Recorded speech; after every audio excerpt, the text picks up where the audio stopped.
Desde los tiempos más remotos registrados en la historia, los seres humanos se han preguntado acerca de la vida después de la muerte. ¿Nuestras almas vivirán para siempre? ¿Tendremos algún tipo de cuerpo? ¿Conservaremos nuestras mentes individuales? La única respuesta segura a estas preguntas proviene de la revelación de Dios en las Escrituras.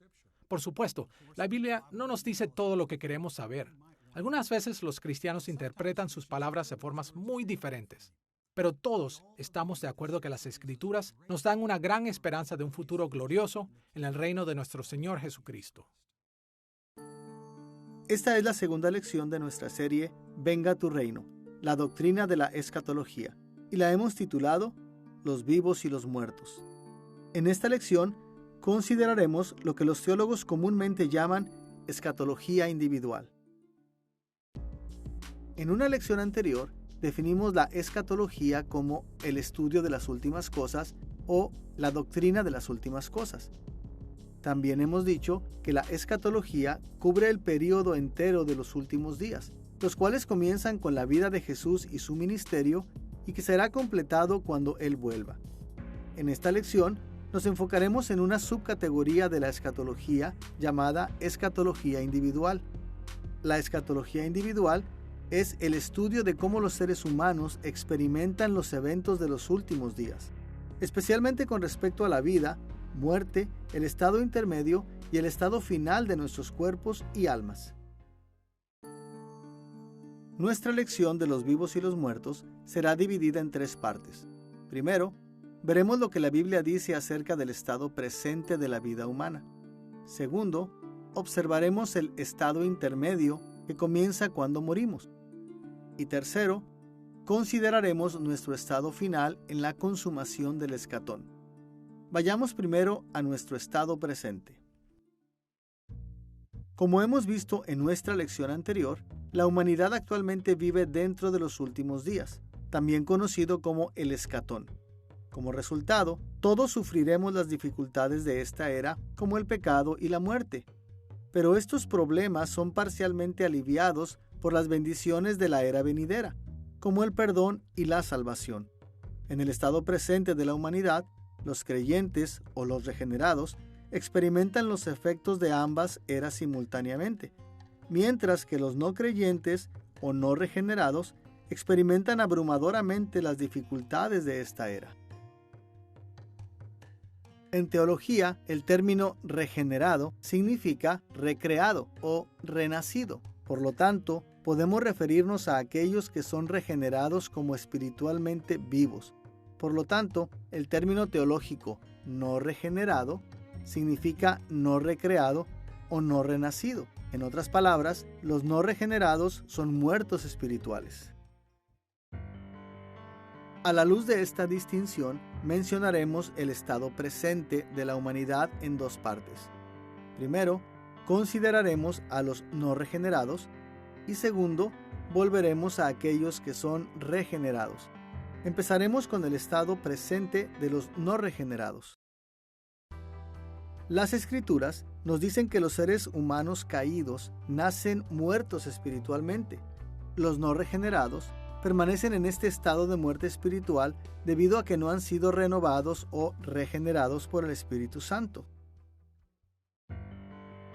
Nos enfocaremos en 3 características de los no regenerados. Primero, su muerte espiritual. Segundo, su inhabilidad moral. Y tercero, su enemistad con Dios. Podemos empezar explorando su muerte espiritual en mayor detalle. Es tentador pensar acerca de la muerte espiritual en formas que tengan paralelismos con la muerte física. Sin embargo, esto puede resultar engañoso. Cuando morimos físicamente, nuestras almas son separadas de nuestros cuerpos. Nuestros cuerpos son incapaces de actuar independientemente y eventualmente decaen al punto de que ellos vuelven al polvo. Pero cuando estamos muertos espiritualmente, nuestras almas siguen activas en nuestros cuerpos. El no regenerado continúa pensando, sintiendo, soñando, tomando decisiones y haciendo cosas en el mundo en casi todas las cosas que hacen los regenerados. Ellos no son robots, ni tampoco son cuerpos inconscientes. Por lo tanto, ¿qué es la muerte espiritual? Cuando pensamos acerca de muerte espiritual, yo tiendo a ir de vuelta al jardín. Es realmente interesante cuando observamos al Antiguo Testamento, especialmente en Génesis, donde Dios le dijo a Adán, de cualquier árbol del jardín puedes comer. Algunas traducciones en inglés y en otros idiomas dirían, podrás comer libremente. Claramente Dios estaba diciendo, puedes comer todo lo que tu corazón desea, puedes comer todo lo que quieras, pero hay un árbol, y si comes de ese árbol, como yo digo, estarás realmente muerto. Por lo tanto, claramente Dios dijo que tan pronto Adán comiera de ese fruto, él moriría, no solo físicamente, pero también espiritualmente.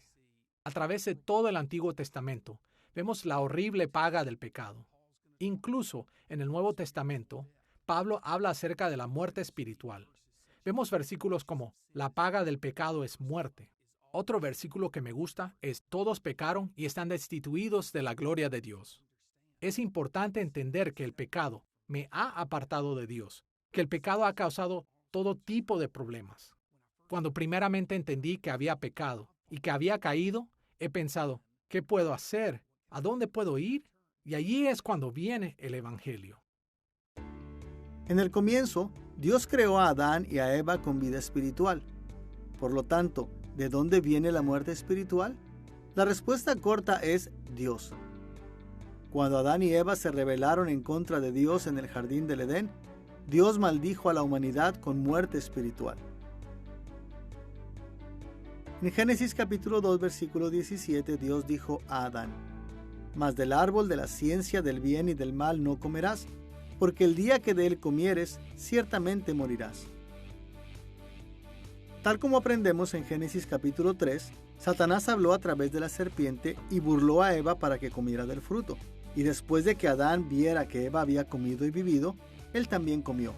Después, de acuerdo a los términos del pacto de Dios que había hecho con Adán, Dios los maldijo.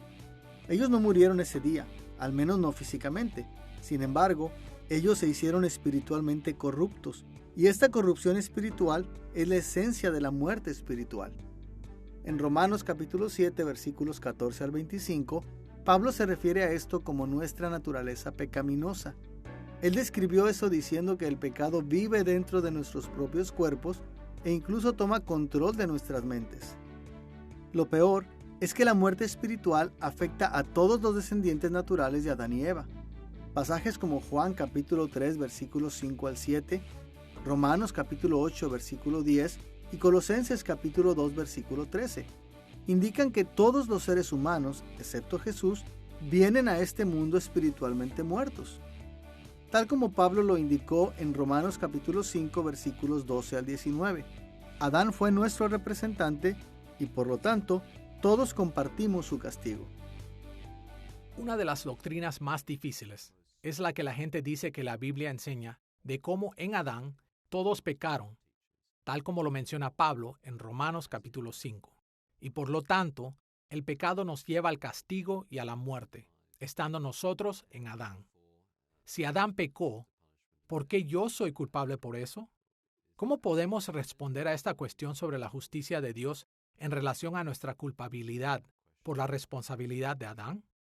La gente dice muchas veces que ellos no están de acuerdo con esto, pero ellos usualmente no rechazan el otro lado del argumento de Pablo, el cual es que en Adán todos pecaron y en Cristo todos somos vivificados.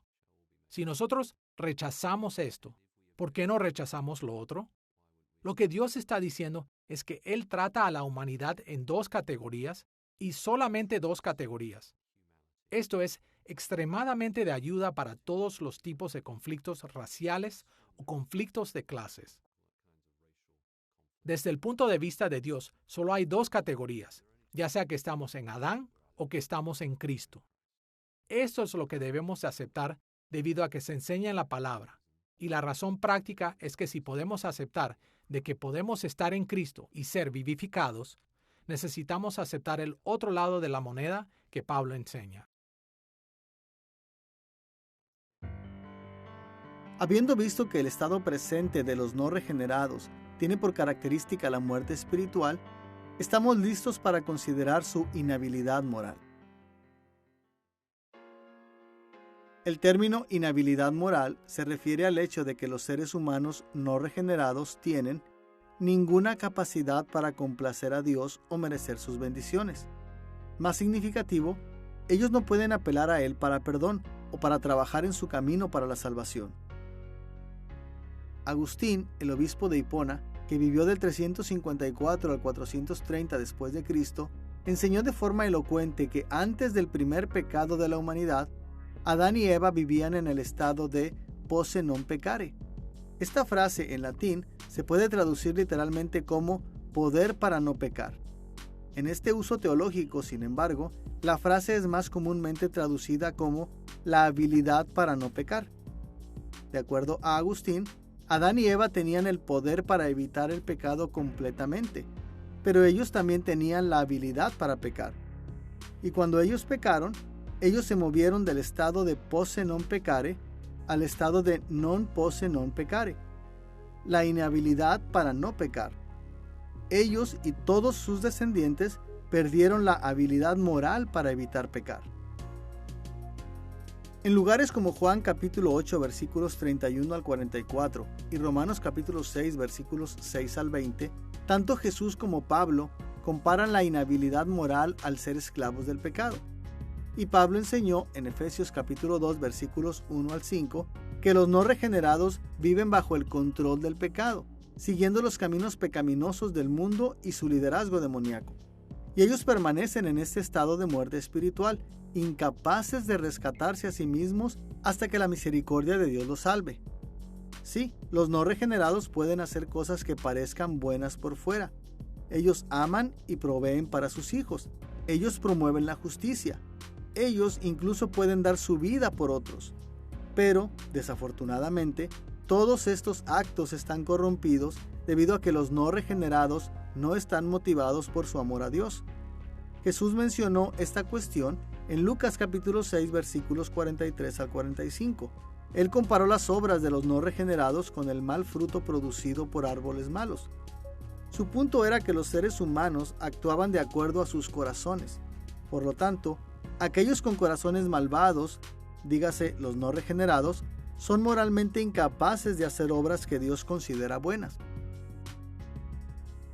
Pablo describió este problema en Romanos capítulo 8 versículos 6 al 8, cuando dice: porque el ocuparse de la carne es muerte, por cuanto los designios de la carne son enemistad contra Dios, porque no se sujetan a la ley de Dios, ni tampoco pueden, y los que viven según la carne no pueden agradar a Dios. ¿Los no regenerados son moralmente capaces de agradar a Dios? La respuesta breve es no, porque el concepto de agradar a Dios tiene que estar enmarcado en términos de una relación. Entonces, las obras que agradan a Dios son necesariamente el producto de una relación entre el hombre y Dios. Para poder agradar a Dios en nuestra forma de vida, primero debemos creer que Él existe y que Él recompensa a aquellos que le buscan. Ese es el lenguaje de Hebreos. Entonces, esta es la razón del por qué los artículos de religión anglicanos dicen que las obras de los no regenerados necesariamente tienen la naturaleza del pecado, debido a que son obras, son cosas hechas por personas fuera del contexto de la relación con Dios. Y dado que la humanidad está hecha para relacionarse con Dios, ese es el contexto necesario por el cual debe suceder cualquier acción que le agrade a Él. Hasta ahora, hemos hablado de los no regenerados en términos de muerte espiritual e inhabilidad moral. Y esto nos trae a la tercera característica: enemistad con Dios. Uno de los aspectos más nocivos de la muerte espiritual es que los no regenerados son enemigos de Dios. Las Escrituras enseñan que Satanás y sus seguidores están constantemente en guerra con Dios y sus ángeles fieles, y los no regenerados están al lado de Satanás. Ellos aman su pecado y odian a Dios. Escuchemos lo que Pablo dice de los no regenerados en Efesios capítulo 2 versículos 1 al 3. Y Él os dio vida a vosotros cuando estabais muertos en vuestros delitos y pecados, siguiendo la corriente de este mundo, conforme al príncipe de la potestad del aire, el espíritu que ahora opera en los hijos de desobediencia, haciendo la voluntad de la carne y de los pensamientos, y éramos por naturaleza hijos de ira, lo mismo que los demás. Es difícil imaginar una declaración más fuerte de la enemistad que existe entre Dios y los no regenerados. Los no regenerados no son simplemente espectadores o civiles inocentes en el conflicto espiritual. En cambio, tal como lo leemos en lugares como Romanos capítulo 5 versículo 10 y Colosenses capítulo 1 versículo 21, los no regenerados son enemigos de Dios, y debido a esto, ellos permanecen condenados, destinados a sufrir el castigo eterno de Dios. Tal como Jesús dijo a los judíos no creyentes en Juan capítulo 8 versículos 42 al 44. Si vuestro padre fuese Dios, ciertamente me amaríais. Vosotros sois de vuestro padre el diablo, y los deseos de vuestro padre queréis hacer. Y en Santiago capítulo 4 versículo 4, Santiago escribe: ¿No sabéis que la amistad del mundo es enemistad contra Dios? Cualquiera pues que quiera ser amigo del mundo se constituye enemigo de Dios. Nada de esto quiere decir que los no regenerados se oponen a Dios a propósito, aunque hay algunos que lo hacen claramente. Muchos de los no regenerados son engañados. Las religiones falsas y el ateísmo reclaman promover verdaderas formas de ver al mundo. Incluso cuando los no regenerados no tienen una explícita animosidad hacia Dios, siguen siendo sus enemigos, siguen siendo parte del reino de este mundo, siendo los designios de Satanás. Siguen rechazando la bondad de Dios y se oponen a su autoridad, y Dios los sigue condenando.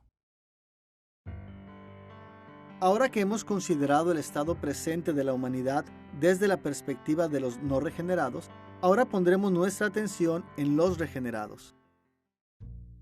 Usted recordará el término técnico regenerado, significa recreado o renacido. En otras palabras, los regenerados son aquellos que han nacido de nuevo a través de la obra del Espíritu Santo. Cuando esto pasa, nuestros espíritus son regenerados o tienen nueva vida. Exploraremos las características de los regenerados en tres formas que corresponden a nuestra discusión de los no regenerados. Primero, veremos que ellos tienen vida espiritual. Segundo, explicaremos su habilidad moral. Y tercero, nos enfocaremos en su reconciliación con Dios.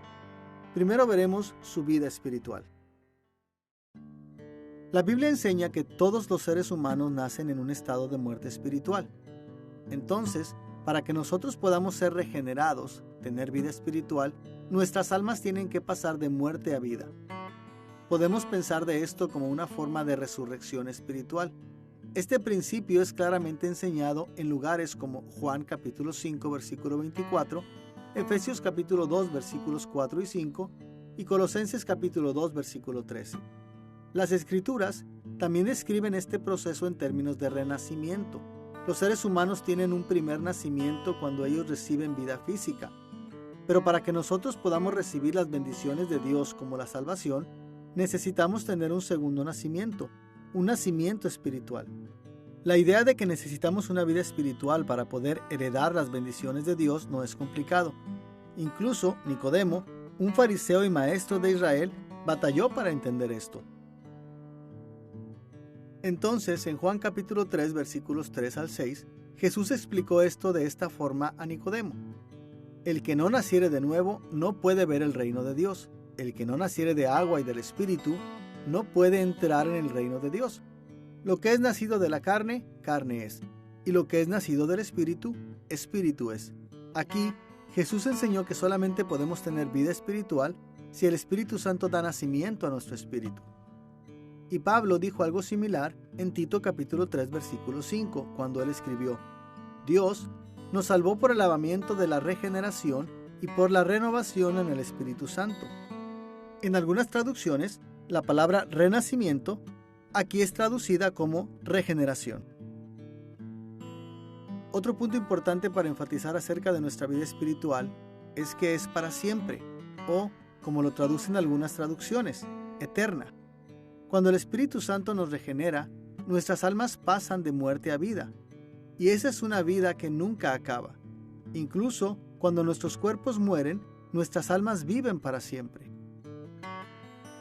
La vida eterna es uno de esos conceptos maravillosos que todo cristiano escucha, sabe y debe de creer. Es una pregunta muy interesante. Mucha gente piensa en la vida eterna como algo que nos sucede después de que hayamos muerto y que sigue por siempre. Y por supuesto es eso.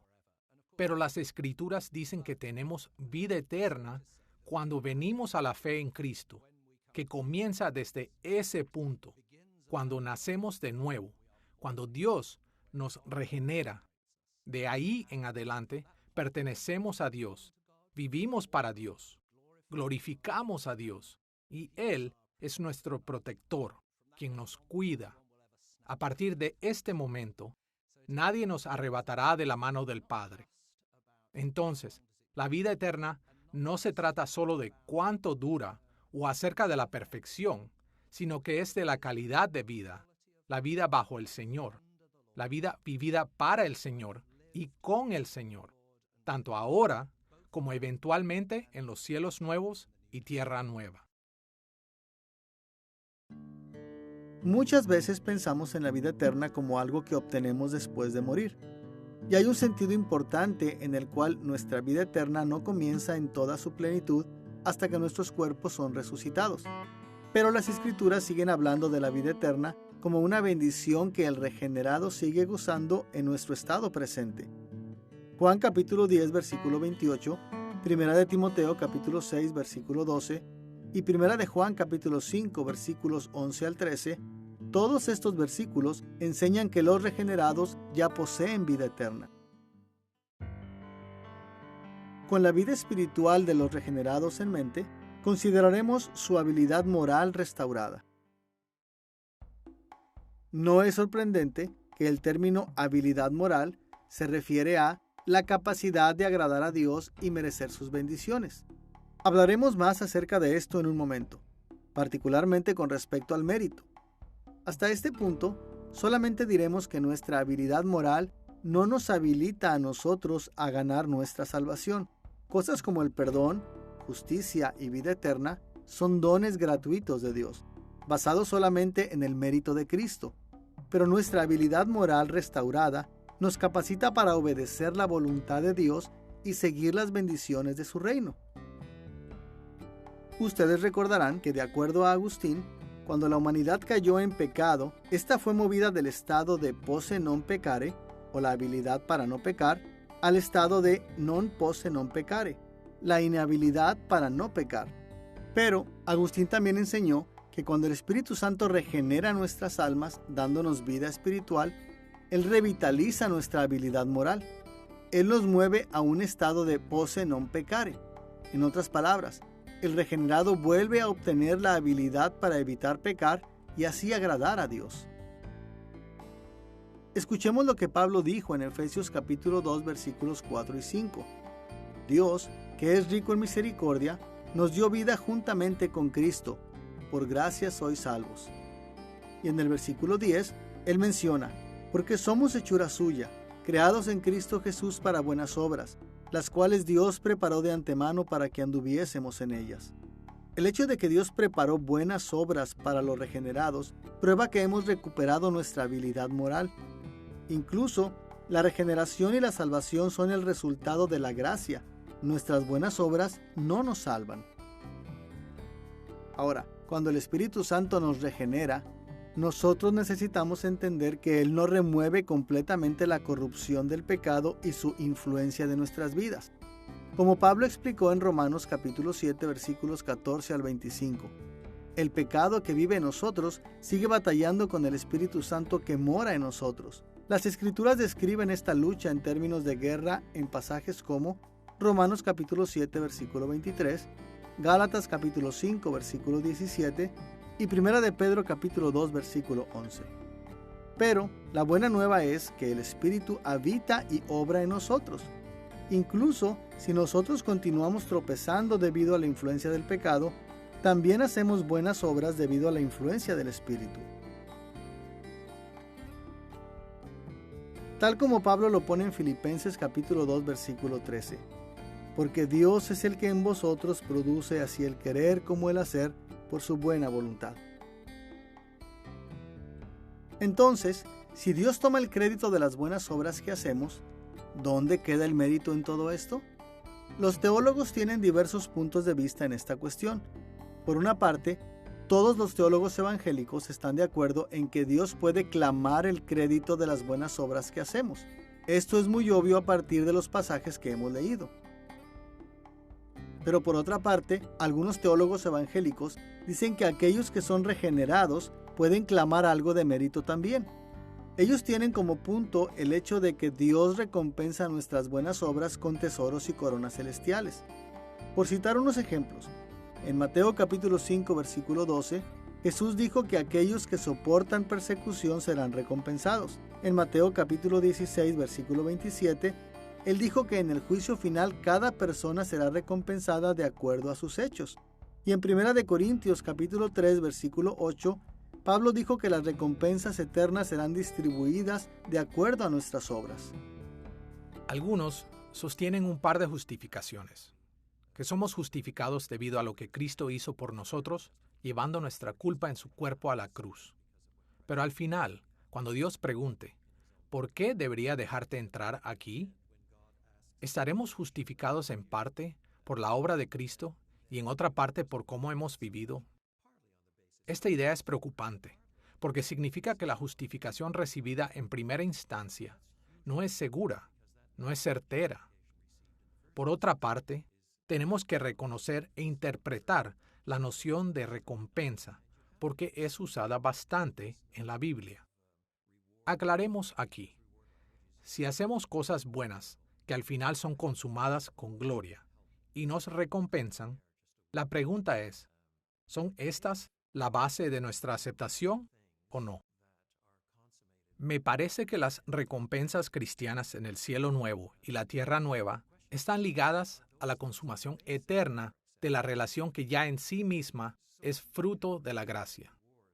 Por eso, el libro de Romanos habla de que las recompensas se consideran según la gracia, para que nuestras obras no se convierten en la base, como si éstas hicieran una contribución independiente. Pero hay una conexión entre lo que hacemos y la recompensa que proviene de la plenitud de la gracia de Dios en nuestras vidas. La base de nuestra aceptación ante Dios es que la justicia de Cristo es imputada a nosotros y que nuestro pecado es imputado a Él, y que Él ha soportado todo y dado todo, y esta es la base de nuestra aceptación ante el Dios viviente en el día último. A pesar de cómo podemos responder a la cuestión acerca de los méritos y recompensas, todos los evangélicos están de acuerdo de que Dios ha restaurado nuestra habilidad moral y que Él nos considera responsables para hacer buenas obras. Él nos llama a imitarle, a amarle, a amarnos unos a otros y a guardar su ley, y Él promete recompensarnos grandemente cuando lo hacemos. Hasta ahora, hemos examinado a los regenerados con respecto a su vida espiritual y habilidad moral. Ahora pasaremos a la reconciliación con Dios. Cuando Dios nos regenera, nos adopta. Fuimos sus enemigos luchando contra Él del lado de Satanás. Pero ahora Dios ha hecho la paz con nosotros por medio de Jesús. A través de su muerte, nuestros pecados han sido perdonados y hemos sido llevados a su casa como herederos de sus promesas de pacto. Tal como Pablo escribió en Romanos capítulo 5 versículo 10, porque siendo enemigos, fuimos reconciliados con Dios por la muerte de su Hijo. Y él dijo esencialmente la misma cosa en Colosenses capítulo 1 versículos 21 y 22. De hecho, no solamente somos hijos y herederos de la casa de Dios. Debido a que estamos unidos con su Hijo Jesús, actualmente nosotros compartimos el estatus de Jesús como el Hijo favorecido de Dios. En algunos pasajes, Pablo enseñó que, a través de la fe salvífica, simbolizada en el bautismo, nosotros estamos unidos a Cristo. Entonces, cuando Dios nos mira, Él nos mira en la sombra de Cristo, y Él da crédito a las perfecciones de Cristo y justicia a nuestro favor. En otras palabras, Él nos trata como si fuésemos el mismo Jesús, heredero de Abraham y David, que mantiene perfectamente el pacto de Dios. Y debido a que estamos unidos a la muerte de Cristo, Dios nos cuenta como habiendo ya muerto por nuestros pecados, por lo que ningún castigo permanece para nosotros, solo bendiciones. Vemos esto en pasajes como Romanos capítulo 6, versículos 3 y 4 y 1 de Corintios capítulo 12, versículos 12 al 27. Escuchemos las palabras de Pablo en Gálatas capítulo 3, versículos 26 y 27. Pues todos sois hijos de Dios por la fe en Cristo Jesús, porque todos los que habéis sido bautizados en Cristo, de Cristo estáis revestidos. Más allá de esto, Pablo enseñó que la unión con Cristo y la reconciliación que ésta trae es el cumplimiento de las promesas escatológicas de Dios. Esto es una prueba de que la nueva creación de los últimos días ha comenzado. En base a esto, podemos llegar a decir que la reconciliación con Dios es un adelanto de las recompensas eternas que recibiremos cuando los nuevos cielos y la nueva tierra vengan en su plenitud.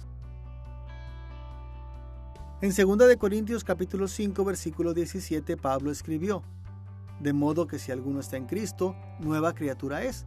Las cosas viejas pasaron, he aquí todas son hechas nuevas. Algunas traducciones reemplazan la frase nueva criatura es con Él es una nueva creación o Él es una nueva criatura. Pero en el griego, kainektisis, es más natural traducir es una nueva creación. Esta lectura tiene más sentido con la renovación que Pablo describió.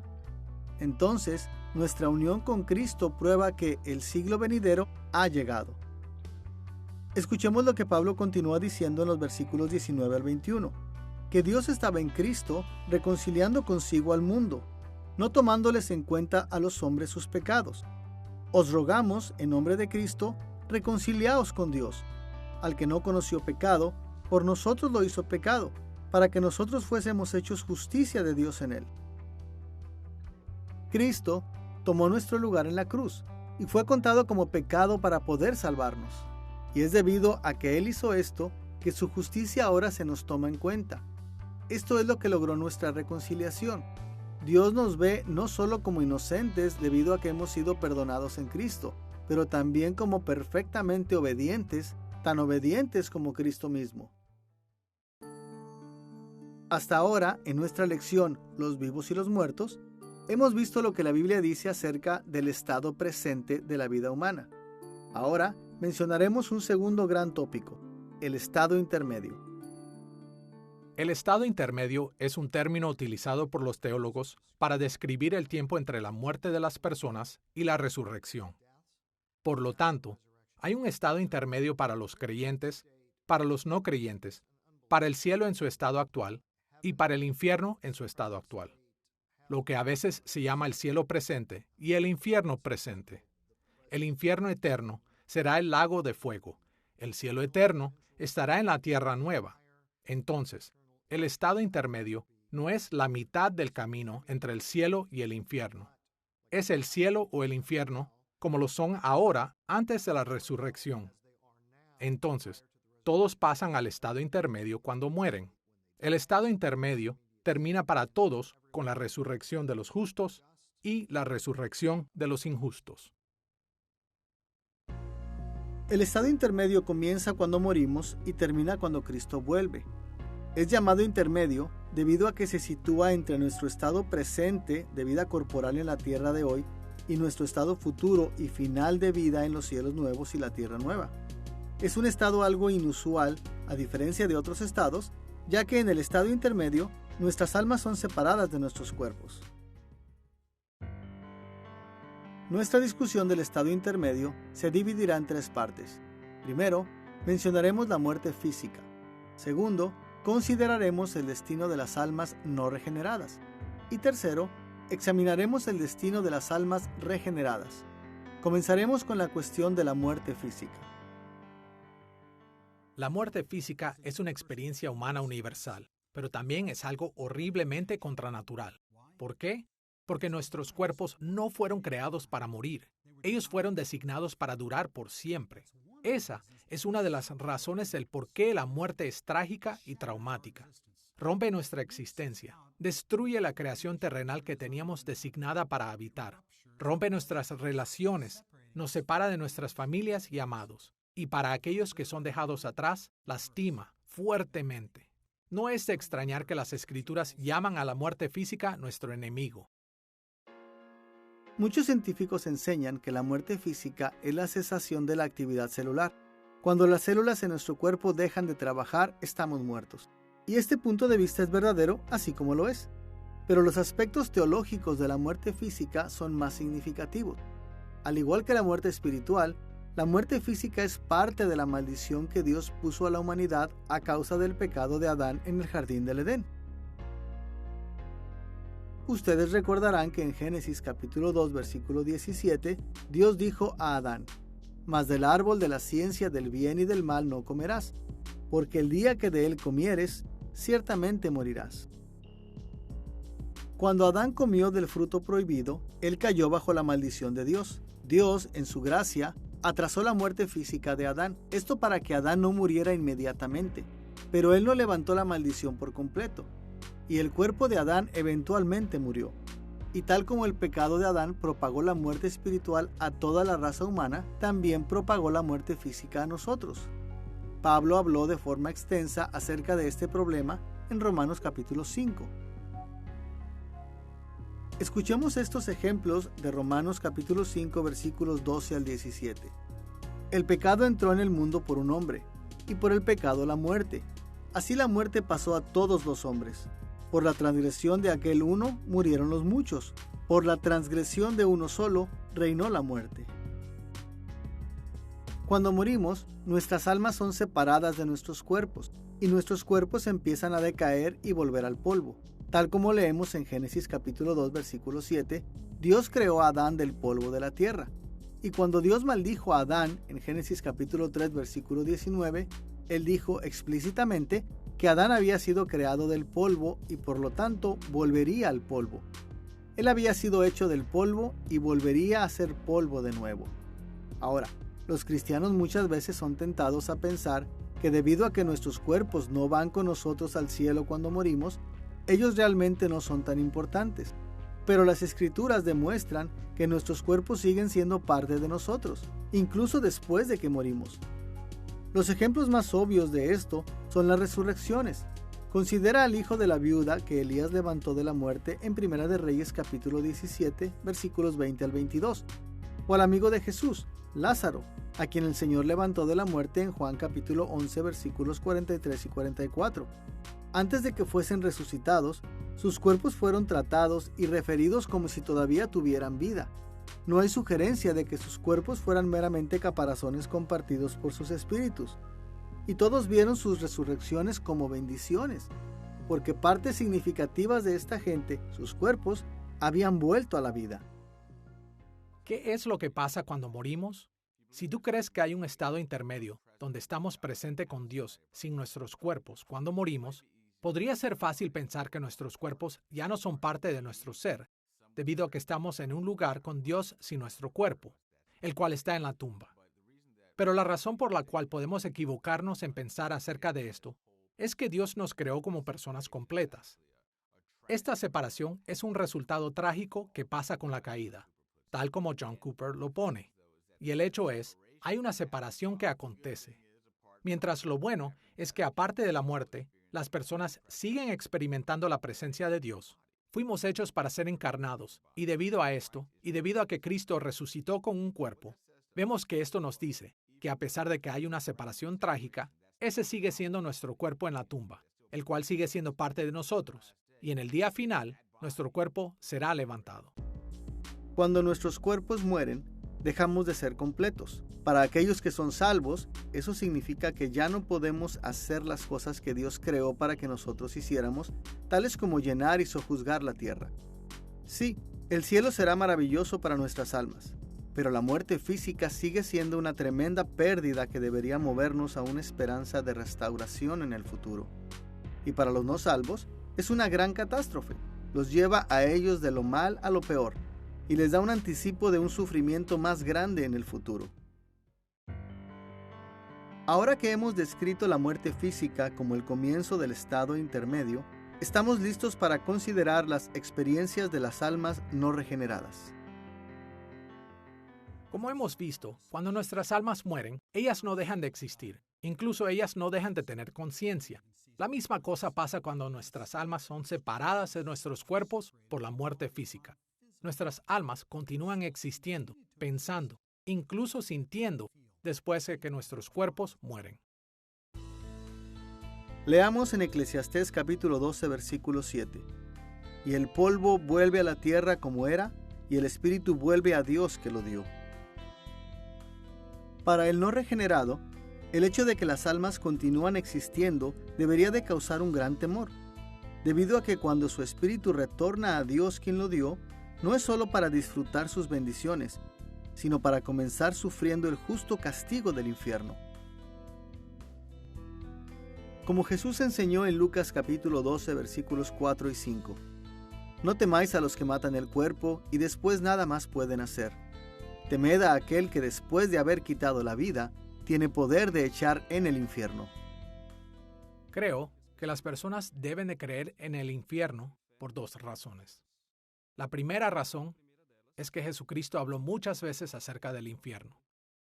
Por ejemplo, Él dijo que las personas no deberían temer a aquel que puede matar el cuerpo y después nada puede hacer, pero que debemos temer a aquel que puede matar el cuerpo y también enviarlo al infierno.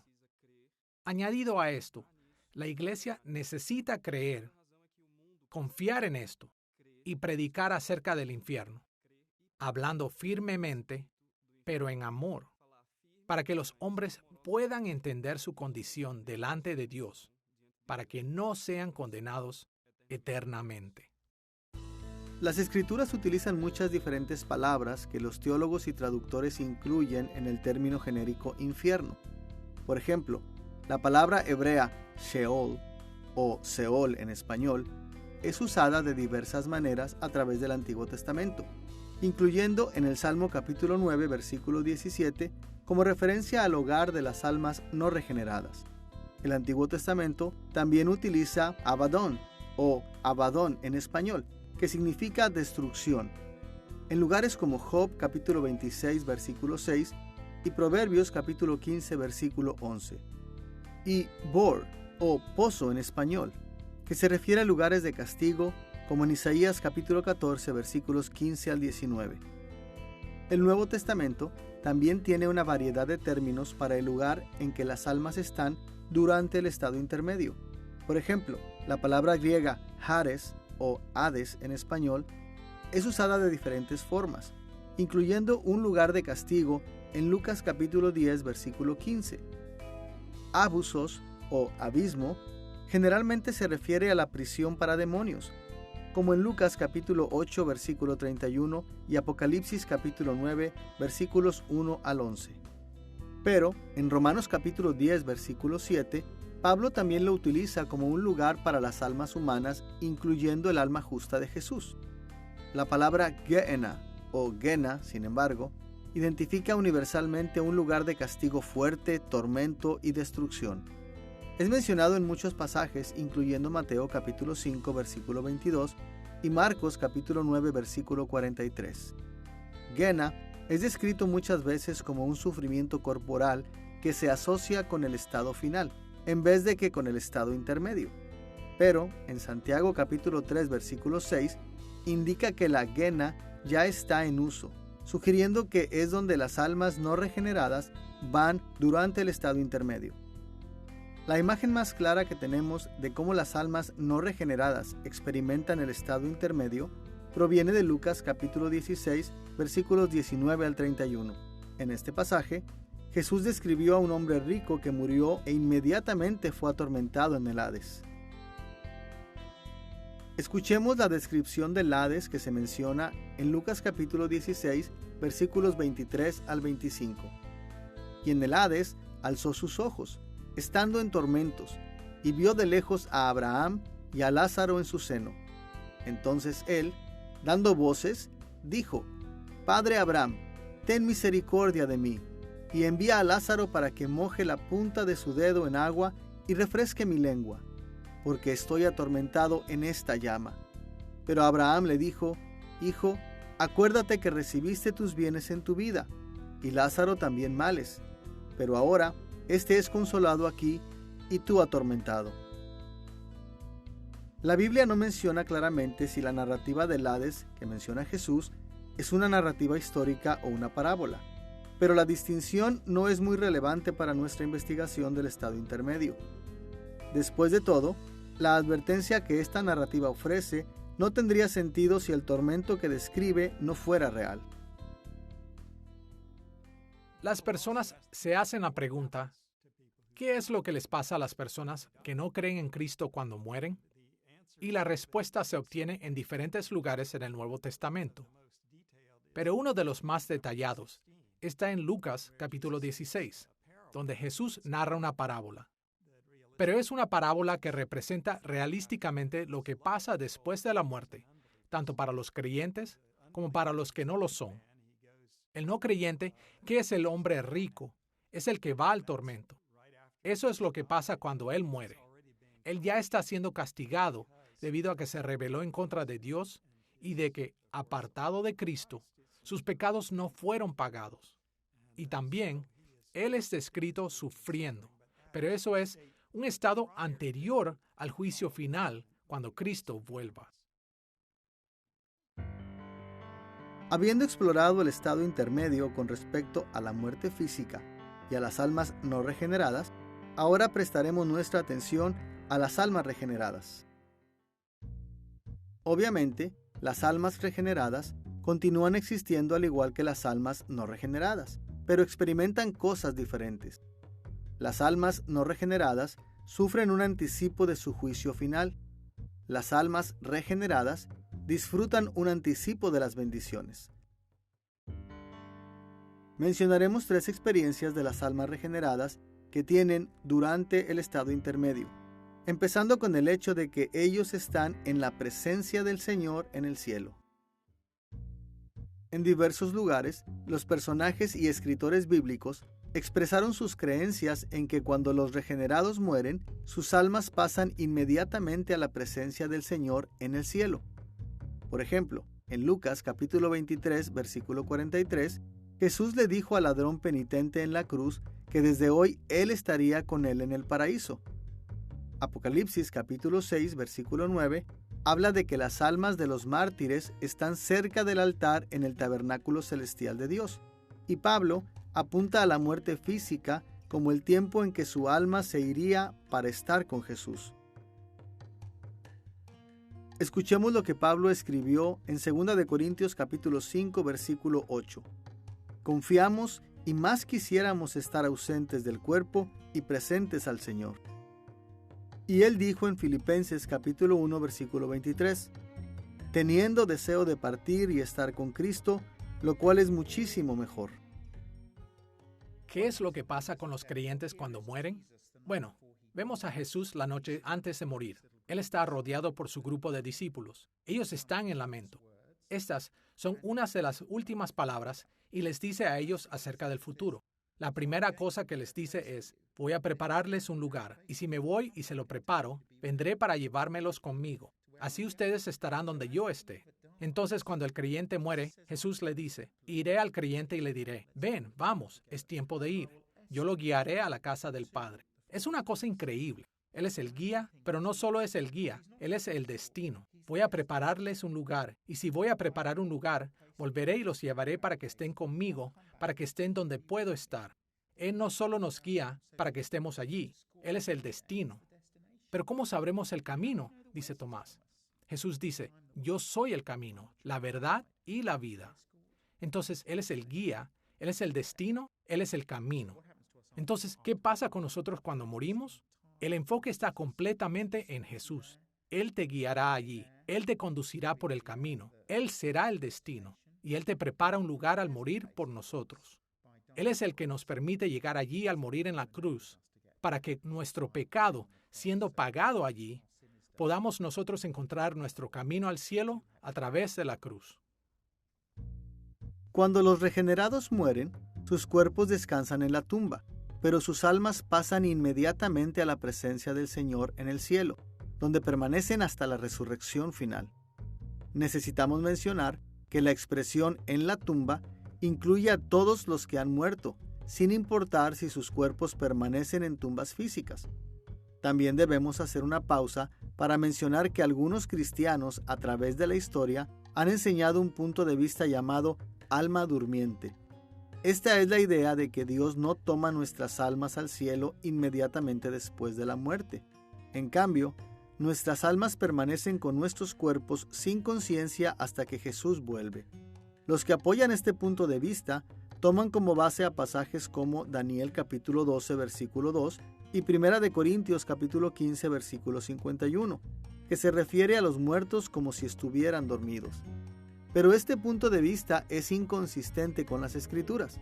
Como hemos visto, Jesús, Pablo y otros creían que disfrutarían de la presencia de los unos y los otros en el cielo inmediatamente después de sus muertes.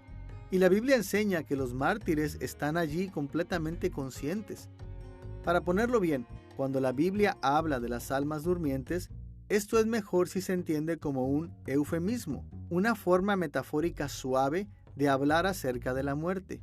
Jesús mismo habló de esta forma con respecto a la muerte de Lázaro en Juan capítulo 11, versículos 11 al 14, cuando él dijo que Lázaro estaba dormido.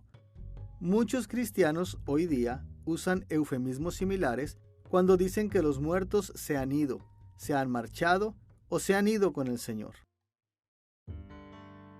Una segunda experiencia que tienen las almas regeneradas durante el estado intermedio es la comunión con otras almas regeneradas en el cielo.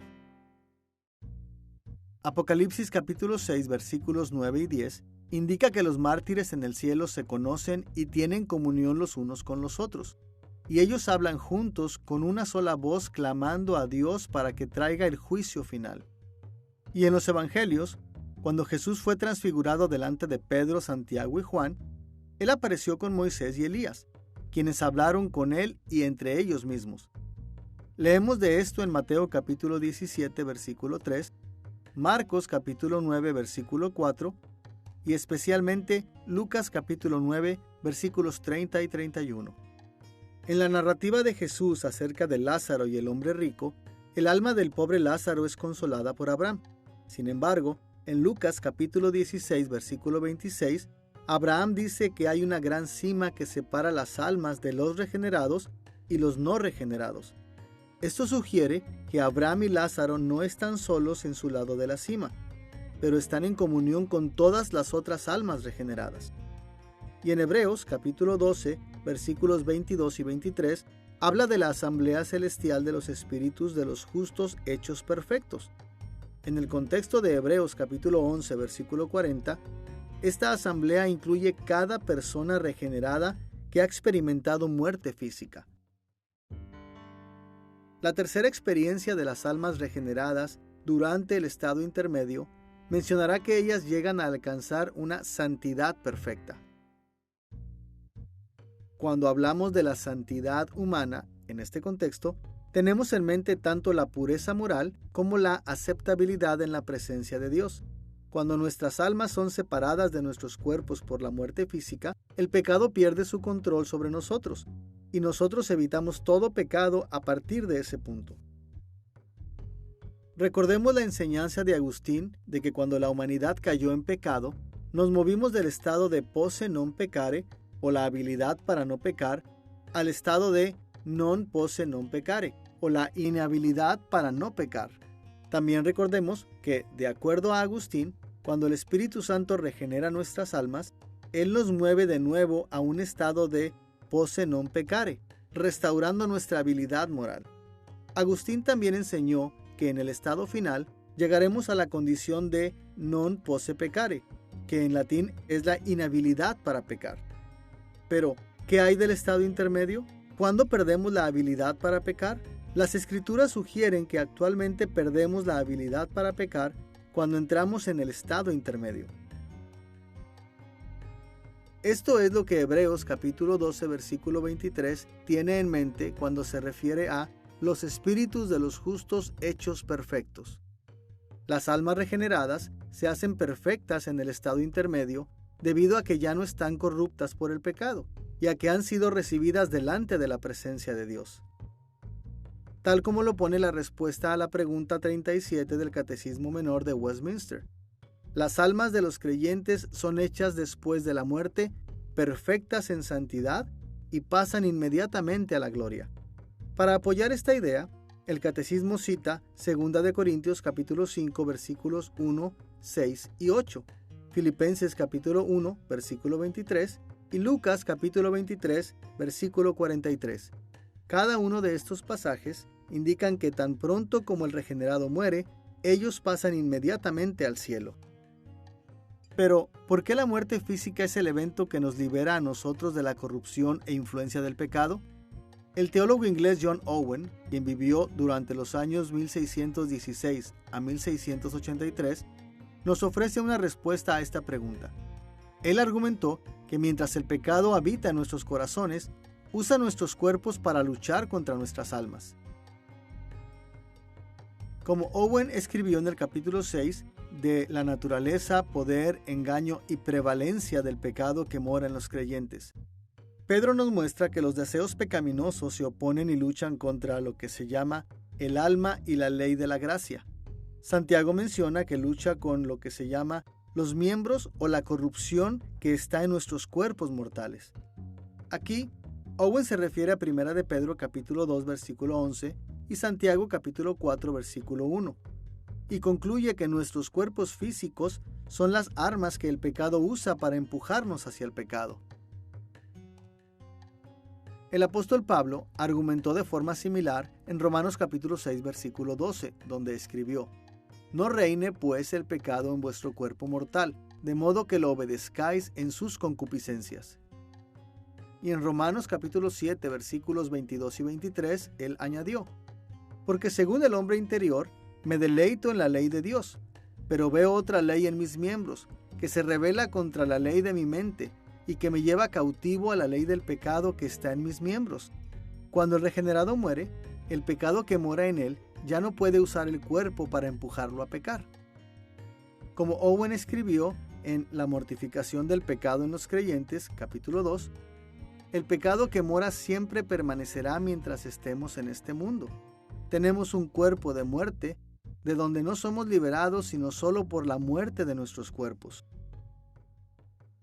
Dios nos creó para vivir por siempre en la tierra, y esto quiere decir que la muerte es solo un contratiempo temporal para aquellos que han confiado en Cristo. Sí, es traumático y un tremendo pesar, pero no lloramos como aquellos que no tienen esperanza. Nuestra esperanza es que el estado intermedio nos liberará del sufrimiento y pecado, y nos permitirá vivir con Cristo en el cielo hasta la resurrección.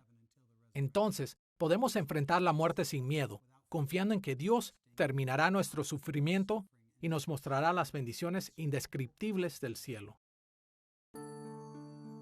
Nuestra lección de los vivos y los muertos ha mencionado hasta ahora el estado presente de la vida humana y el estado intermedio que comienza cuando morimos. Entonces, estamos listos para empezar nuestro tercer tema, el estado final de la humanidad, cuando el escatón sea consumado. En una lección previa, hemos dividido el escatón o los últimos días en 3 etapas. La inauguración, que abarca la vida y ministerio terrenal de Jesús, incluyendo la obra fundacional realizada por los apóstoles y profetas del primer siglo. Durante la inauguración, la era por venir, caracterizado por las bendiciones de Dios para su pueblo fiel, empezó con un traslapo de esta era, caracterizada por el pecado, sufrimiento y muerte. La segunda etapa es la continuación, la cual comenzó inmediatamente después de la inauguración. Este es el periodo en el que vivimos ahora. También es el periodo que cubre el estado presente y el estado intermedio de la escatología individual. Durante esta etapa, sentimos la tensión de la coexistencia de esta era con la era venidera. Y la tercera etapa es la consumación, que será completada con esta era y lo reemplazará permanentemente con la era por venir. Con respecto a la escatología individual, la consumación es el estado cuando todos los seres humanos simultáneamente alcanzarán su estado final. Dividiremos nuestra discusión del estado final en 3 partes. Primero, mencionaremos la resurrección física de los muertos. Segundo, describiremos el destino de los no regenerados. Y tercero, exploraremos el destino de los regenerados. Empezaremos primero con la resurrección física de los muertos. Cuando Dios creó a la humanidad, Él nos dio cuerpos y almas. Durante el estado intermedio, nuestros cuerpos son separados temporalmente de nuestras almas. Pero cuando el estado final comienza, los cuerpos de todos los que han muerto serán resucitados, para que podamos enfrentar el juicio final de Dios como personas completas. Este evento es muchas veces llamado resurrección general, debido a que incluye a todos los que han muerto en la historia, ya sean regenerados o no regenerados. La resurrección general es enseñada claramente tanto en el Antiguo como en el Nuevo Testamento, y Hebreos capítulo 6 versículos 1 y 2 afirma que esa es una de las doctrinas más básicas que cada cristiano debe afirmar. La resurrección general de los muertos es importante debido a cómo Pablo dice en Hechos capítulo 17, Dios ha fijado un día en el cual Él juzgará el mundo y nos ha dado evidencia al levantar a Cristo de entre los muertos. Ese juicio es para toda la gente y la resurrección general es acerca de afirmar el hecho de que toda la gente estará delante de Dios como personas completas. Y lo que hace esto es no solo afirmar el hecho de que vamos a ser juzgados en los cuerpos en los que vivimos, pecamos o creemos, sino que también pasaremos la eternidad como personas completas. Esto es importante, no solo desde el punto de vista de la forma en que vemos la escatología, pero también es importante desde el punto de vista de la forma en que nos vemos los unos a los otros y la dignidad inherente y valor de cada ser humano, debido a que somos hechos a imagen de Dios. En el Antiguo Testamento, los profetas enseñaron que los cuerpos físicos que una vez murieron y regresaron al polvo, resucitarán del polvo, y ellos se levantarán para enfrentar la justicia divina. Daniel capítulo 12 versículo 2 dice, «Y muchos de los que duermen en el polvo de la tierra serán despertados, unos para vida eterna, y otros para vergüenza y confusión perpetua». Isaías capítulo 26 versículos 19 al 21 profetiza, «Tus muertos vivirán, sus cadáveres resucitarán. Despertad y cantad, moradores del polvo, la tierra dará sus muertos, porque he aquí que Jehová sale de su lugar para castigar al morador de la tierra por su maldad contra él». Otros pasajes del Antiguo Testamento, como el Salmo 49, versículos 7 al 15, el Salmo 73, versículos 24 al 28, y Job capítulo 19, versículos 25 al 27, también indican una resurrección para juicio. En el Nuevo Testamento, Jesús confirmó la resurrección general muchas veces. Por ejemplo, en Mateo capítulo 22, versículos 31 y 32, y Lucas capítulo 20, versículos 35 al 38, Él llamó a Dios el Dios de Abraham, Isaac y Jacob, diciendo que Dios no es solo Dios de muertos, sino de vivos. Escuchemos lo que Jesús dijo en Juan capítulo 5, versículos 28 y 29. «Vendrá hora cuando todos los que están en los sepulcros oirán su voz, y los que hicieron lo bueno saldrán a resurrección de vida, mas los que hicieron lo malo a resurrección de condenación». Como en el Antiguo Testamento, Jesús dijo que todos los muertos se levantarán en la resurrección general para poder enfrentar el juicio de Dios. Otros personajes fidedignos del Nuevo Testamento creyeron lo mismo, incluyendo a Marta en Juan capítulo 11 versículo 24 y los apóstoles en Hechos capítulo 4 versículo 2. El apóstol Pablo también argumentó acerca de la resurrección general en Hechos capítulo 17 versículo 32, capítulo 23 versículo 6 y capítulo 24 versículo 21.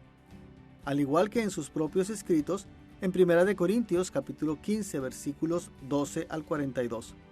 El Nuevo Testamento enseña que la resurrección general tendrá lugar en el juicio del trono de Dios, donde toda la humanidad será llevada después de resucitar. Escuchemos la visión del apóstol Juan en Apocalipsis capítulo 20, versículos 11 al 13. «Y vi un gran trono blanco y al que estaba sentado en él. El mar entregó los muertos que había en él, y la muerte y el Hades entregaron los muertos que había en ellos, y fueron juzgados cada uno según sus obras. El último detalle de la resurrección general que debemos mencionar es lo que pasa a aquellos que siguen vivos cuando el día del juicio llegue. Como aquellos que han resucitado, aquellos que siguen vivos también serán juzgados.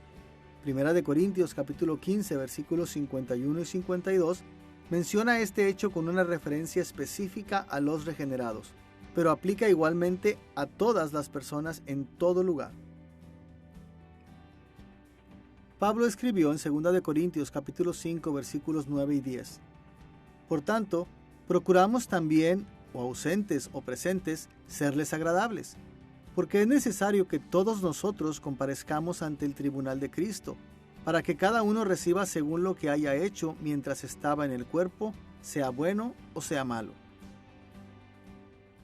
En la consumación, los muertos se levantarán y se reunirán con aquellos que siguen vivos, antes del juicio del trono de Dios, y Él juzgará a todos de acuerdo a sus obras.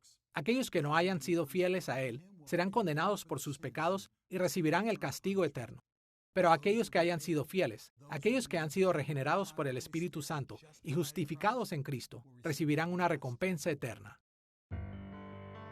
Una vez que hemos visto el estado final que comienza con la resurrección física de los muertos, ahora veremos el destino de los no regenerados.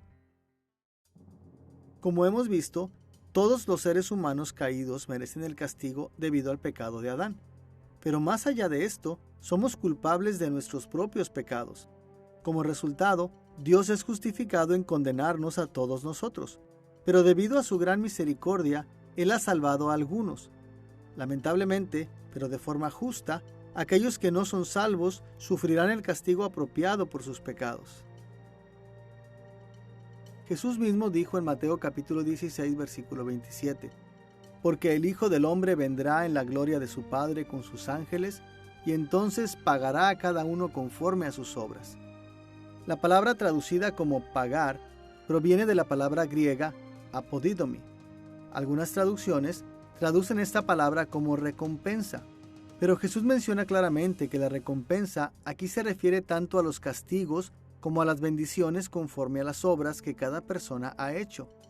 Esta misma idea es clara en todas las Escrituras, incluyendo Marcos capítulo 9 versículos 43 al 47, Juan capítulo 5 versículo 29, Segunda de Corintios capítulo 5 versículo 10 y Segunda de Pedro capítulo 2 versículos 4 al 9. Anteriormente, mencionamos algunos términos diferentes que las Escrituras usan para el infierno. Las descripciones del Nuevo Testamento del infierno típicamente caen en una de dos categorías, refiriendo al infierno como un lugar de oscuridad o un lugar de fuego. Con respecto a la oscuridad, las Escrituras llaman al infierno toskotos to exoteron, que quiere decir oscuridad exterior, o simplemente la oscuridad. Vemos esto en lugares como Mateo capítulo 8 versículo 12, capítulo 22 versículo 13 y capítulo 25 versículo 30. También se refiere como Hotsophos Tuskatus, que quiere decir la más densa oscuridad, en Judas versículo 13. Esta oscuridad es significativa debido a que implica que Dios no manifiesta su gloriosa y misericordiosa presencia en el infierno. Apocalipsis capítulo 21 versículos 23 y 24 enseña que en la Nueva Jerusalén la luz de la gloria de Dios llenará toda la ciudad. Pero los malvados en el infierno quedarán fuera de esta luz. Ellos serán eternamente separados de las glorias de la bondad, favor y misericordia de Dios. Como Pablo escribió en 2 de Tesalonicenses capítulo 1 versículo 9, los cuales sufrirán pena de eterna perdición, excluidos de la presencia del Señor y de la gloria de su poder. Eso no quiere decir que Dios no esté presente en el infierno. Después de todo, Él es omnipresente. Esto quiere decir que Él está presente en todo lugar siempre. Pero en el infierno, Él está presente como carcelero y castigador, y no como un misericordioso y glorioso Salvador. Se oye a muchas personas decir que Dios no está presente en el infierno debido a que el apóstol Pablo describe cómo es estar lejos de la presencia del Señor. Y sin embargo, Dios sigue estando presente en el infierno debido a que Dios está presente en todos los lugares. Él está presente allí en su ira. Las personas tienen la idea de que si van al infierno pueden llegar a pasarla bien, ya que pueden llegar a ser como el bar del barrio, y que pueden llegar a hacer todo lo que quieran. De hecho, estará presente la ira activa de Dios. Él estará ausente en su misericordia y favor. Puedes llegar a pensar en la gran bendición de Aarón. El Señor te bendiga y te guarde. El Señor haga resplandecer su rostro sobre ti. No habrá nada de eso en el infierno. Será un lugar en donde el Señor apartará su rostro. Las personas serán conscientes de la maldición de Dios, la separación que tendrán de Dios, la ira de Dios. Piensa en nuestro Señor Jesús en la cruz. Podemos pensar en estas palabras. ¿Por qué me has abandonado? Dios puso su ira sobre su Hijo en la cruz. Y entonces, cuando la gente dice que Dios no está presente en el infierno, algunas de estas connotaciones son necesarias. El favor de Dios, la bondad, el amor de Dios, todas esas cosas están completamente ausentes. Eso es lo que Pablo habla. Pero la ira de Dios, el terror, la conciencia de la belleza y santidad del Dios que han rechazado, pero del cual no tendrán acceso eternamente, estas cosas estarán muy presentes en el infierno. Allí será la maldición y la ira de Dios por siempre y siempre. Añadido a la descripción del infierno como un lugar de oscuridad, las Escrituras dicen que el infierno es un lugar de fuego. Es llamado fuego eterno en Judas versículo 7, el lago de fuego en Apocalipsis capítulo 20 versículos 14 y 15, y horno de fuego en Mateo capítulo 13 versículo 50. Y como hemos visto anteriormente, también se le llama Gehenna o Gena, un lugar de duro castigo, tormento y destrucción. El nombre Gena identifica el valle de Hinnom, donde los israelitas apóstatas quemaban a sus hijos en sacrificio a dioses falsos. Segunda de Crónicas capítulo 28 versículo 3 nos dice que el rey Acaz sacrificó a sus hijos allí. Y en Segunda de Crónicas capítulo 33 versículo 6 reporta que el rey Manasés también lo hizo. Este valle terrenal era claramente una metáfora del infierno real. Incluso apunta al tipo de tormento que los malvados sufrirán allí. Pero quizás la cosa más espantosa que podemos decir acerca del infierno es que este nunca termina, tal como Pablo escribió en 2 de Tesalonicenses capítulo 1 versículo 9. El malvado será castigado con una destrucción eterna. Jesús mencionó lo mismo en Mateo capítulo 25 versículo 41, donde él se refiere al infierno como fuego eterno, y en Mateo capítulo 25 versículo 46, donde él habla acerca del castigo eterno. De la misma forma, Hebreos capítulo 6 versículo 2 llama al infierno juicio eterno. La idea del tormento eterno en un lago de fuego debería de aterrar a todos. Debería de motivarnos a ir a Dios suplicando por su misericordia en Cristo. Y cuando pensamos en nuestros amigos y familia que no son salvos, pasando una eternidad en el infierno en tal tormento, nos debería de llevar a pensar acerca de cómo un Dios amoroso puede infligir tan cruel castigo en personas que ha creado. ¿Acaso sus pecados justifican un destino tan terrible? Una de las preguntas más difíciles que alguna vez tendremos que responder como pastores es, ¿cómo un Dios amoroso puede enviar a alguien, incluso a sus enemigos, a un castigo eterno o al infierno? Pienso que la respuesta está dentro del entendimiento de la santidad de Dios. No creo que la mayoría de la gente entienda la santidad de Dios y lo pecaminoso que somos nosotros. Tenemos un punto de vista muy limitado de la santidad de Dios, y es por eso que no entendemos que cuando ofendemos o pecamos en contra de un Dios infinito, nosotros merecemos un castigo infinito. Cuando realmente comprendes eso, todo empieza a tener sentido. Pero creo que el hecho de que Dios es increíblemente santo, y al contrario, nosotros somos increíblemente pecaminosos, y su justicia está justificada cuando se aplica a la humanidad a causa de esta santidad. Si la brecha entre su santidad y nuestra pecaminosidad no fuera tan grande, si el abismo no fuera tan amplio, entonces Dios podría decir, yo te perdono tus pecados, ve y haz lo que quieras. Nadie irá al infierno. Pero allí está la cruz de Jesús. Dios derramó su ira sobre Jesús en la cruz. Eso parece demasiado severo si no hubiera un infierno y si no hubiera una brecha entre la santidad de Dios y nuestra injusticia. Y entonces, la buena nueva es que todos pueden evitar la ira de Dios debido al sacrificio de Jesús en la cruz. Entonces creo que la pregunta no es, ¿por qué un Dios amoroso enviaría a la gente al infierno? Sino, ¿cómo puede ser que un Dios amoroso permitiera que alguno de nosotros fuese al cielo? Y Dios lo hizo por medio de Jesús. Y la única forma en la cual podemos llegar a la raíz del asunto es cuando entendemos que tan santo es Dios y qué tan pecaminosos somos nosotros. Tan duro como puede sonar, los malvados merecen su castigo en el infierno. Y a pesar de que podamos llorar por su sufrimiento debido a que los amamos, no podemos decir que esto sea justo o inmerecido. Habiendo visto el estado final con respecto a la resurrección física y el castigo de los no regenerados, ahora nos enfocaremos en las bendiciones finales que los regenerados reciben. Para el regenerado, el estado final será maravilloso. La muerte no podrá vencerle.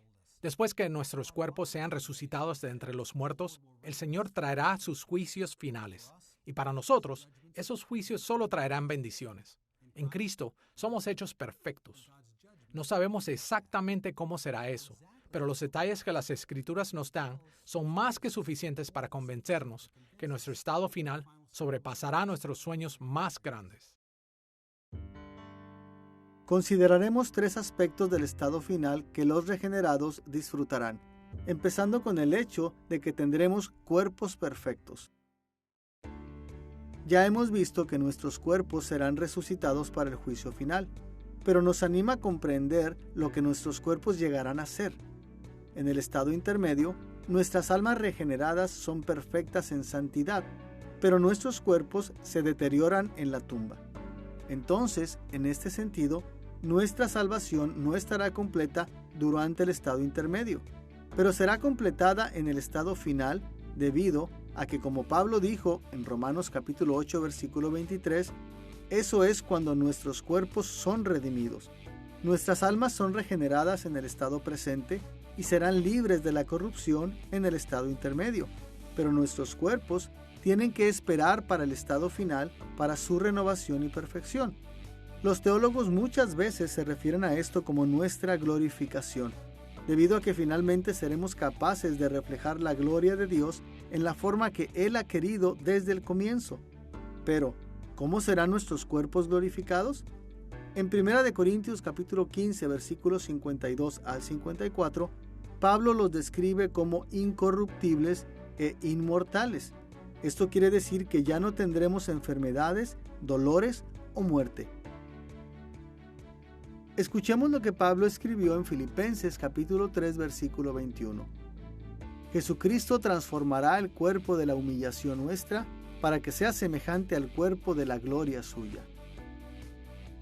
Tan increíble como parece, el Nuevo Testamento registra que el cuerpo resucitado de Jesús era físico y sustantivo. Por ejemplo, Él fue capaz de comer como vemos en Lucas capítulo 24 versículos 30 al 43. Y Tomás fue capaz de tocar el costado de Jesús donde había sido herido, como vemos en Juan capítulo 20 versículo 27. Pero el cuerpo resucitado de Jesús también era diferente de su cuerpo que había muerto. Él fue capaz de aparecer de repente a sus apóstoles, Lucas capítulo 24 versículo 36, y desaparecer de repente de su presencia, en Lucas capítulo 24 versículo 31. De forma similar, Él apareció en habitaciones estando las puertas cerradas. Juan capítulo 20, versículos 19 al 26. Pablo mencionó estas diferencias en 1 Corintios capítulo 15, versículos 42 al 44, donde él escribe esta descripción. Se siembra en corrupción, resucitará en incorrupción. Se siembra en deshonra, resucitará en gloria. Se siembra en debilidad, resucitará en poder. Se siembra cuerpo animal, resucitará cuerpo espiritual. Hay cuerpo animal y hay cuerpo espiritual. Pablo comparó los cuerpos que se entierran como semillas que crecen y se hacen plantas. Y su punto era que hay una continuidad entre nuestro cuerpo natural y nuestro cuerpo espiritual. Uno se identifica en el otro. Pero el cuerpo espiritual ha perdido la corrupción del cuerpo natural y obtuvo los nuevos atributos gloriosos para la vida eterna. Me gustaría aclarar un malentendido importante acerca de la naturaleza de nuestros cuerpos resucitados y glorificados. está basada en una confusa interpretación de 1 Corintios, capítulo 15. He encontrado a muchos creyentes que leen la frase de Pablo de cuerpo espiritual y asumen de ello que el cuerpo resucitado sería inmaterial, que no sería físico. Y eso no es lo que Pablo está enseñando. Hay dos diferentes términos para espiritual en el Nuevo Testamento en griego. Uno que significa hecho de o compuesto de espíritu, y el otro quiere decir adaptado al espíritu. Y eso es un término posterior que Pablo usó aquí. Él no está diciendo que en nuestra resurrección los cuerpos glorificados serán hechos de espíritu, sino que serán adaptados perfectamente al espíritu. ¿Qué quiere decir con esto? Bueno, ahora mismo, nuestros cuerpos físicos sufren las consecuencias y la corrupción de la caída, y a pesar de que hemos sido renovados espiritualmente, este cuerpo sigue teniendo anhelos pecaminosos. Quiere buscar satisfacciones que están prohibidas y cosas así. Y mientras nosotros sigamos en este cuerpo, sufriremos las luchas entre la carne y el espíritu que Pablo describe frecuentemente. Pero en la resurrección y glorificación, los cuerpos que recibamos serán perfectamente adaptados al control del espíritu. Todos los rastros de nuestra corrupción serán removidos del cuerpo físico para que esta batalla que constantemente tenemos ahora sea terminada por siempre. Yo espero ese día. El segundo aspecto del estado final de los regenerados que mencionaremos es que viviremos en los cielos nuevos y la tierra nueva. Muchos de nosotros estamos contentos de saber que nuestras almas irán al cielo cuando morimos, pero como hemos visto, este es solo nuestro estado intermedio. Solo recibimos bendiciones parciales en el cielo debido a que nuestros cuerpos permanecen en la tumba. Recibiremos nuestras bendiciones completas cuando vivamos corporalmente en los nuevos cielos y la nueva tierra. Este ha sido siempre la esperanza para el pueblo de Dios, desde que Adán y Eva corrompieron la creación presente. En Génesis capítulo 3, versículos 17 al 19, Dios maldijo la tierra a causa del pecado de Adán. Pero en el versículo 15 de este mismo capítulo, Dios mencionó que cuando el Redentor viniera, Él revertiría los efectos de la maldición. El profeta Isaías mencionó esta esperanza de forma explícita en Isaías capítulo 65, versículo 17 y el capítulo 66, versículo 22, cuando él se refirió a la consumación del reino terrenal de Dios como los nuevos cielos y la nueva tierra. El apóstol Pedro confirmó esta esperanza en 2 de Pedro capítulo 3, versículo 13, y el apóstol Juan vio esta consumación en su visión apocalíptica registrada en el libro de Apocalipsis. En Apocalipsis capítulo 21, versículo 1, Juan registró: Vi un cielo nuevo y una tierra nueva, porque el primer cielo y la primera tierra pasaron. La descripción de Juan de los nuevos cielos y la nueva tierra continúa a través del capítulo 22, versículo 5. En los nuevos cielos y la nueva tierra, la maldición de Dios a la tierra será completamente removida. La tierra ya no nos causará problemas y disfrutaremos y cuidaremos el reino perfecto de Dios con facilidad. Y más importante, Dios estará presente con nosotros en una forma visible. Apocalipsis capítulo 21, versículos 22 y 23 enseña que su gloria alumbrará la nueva Jerusalén. Y en Apocalipsis capítulo 21, versículo 3 hasta el capítulo 22, versículo 4, nos asegura que Dios mismo reinará desde su trono en esa santa ciudad. El tercer detalle que mencionaremos acerca de las vidas de los regenerados en el estado final es que recibirán recompensas eternas. Los regenerados serán recompensados por lo que Cristo ha hecho en su beneficio, por su fidelidad y por el bien que hayan hecho en obediencia a Dios. Por ejemplo, en 2 de Timoteo capítulo 4, versículo 8, Pablo menciona una corona de justicia. Y en 1 de Pedro capítulo 5, versículo 4, Pedro habló de una corona de gloria. En 2 de Timoteo capítulo 2, versículo 12, Pablo también dijo que reinaremos con Cristo.